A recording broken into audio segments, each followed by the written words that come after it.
તો મિત્રો આપણે આ શેનું બીજ છે તો આપણે જઈ છે મિત્રો વાડીએ માંડવીમાં જોઈ શકો તો આપણે માંડવીના બીને પટ મારી દીધો છે. તો આપણે આગળ વિડીયો બનાવીશું વાડીએ. ચાલો મિત્રો. કાંઈ ના એવું બીવાનું ન હોય.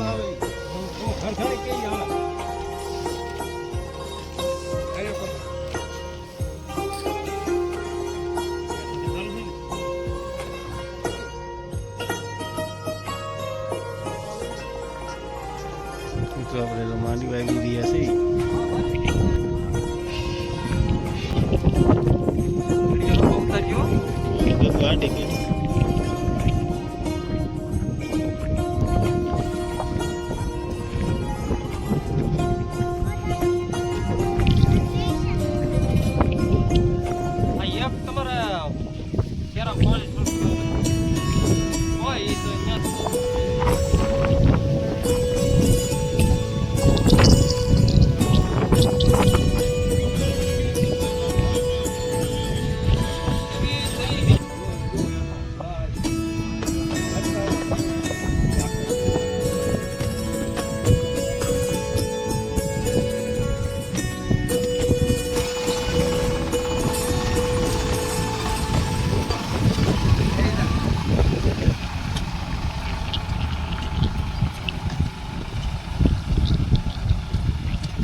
વિડીયો ગમે તો લાઈક શેર કરજો, સબસ્ક્રાઈબ કરજો.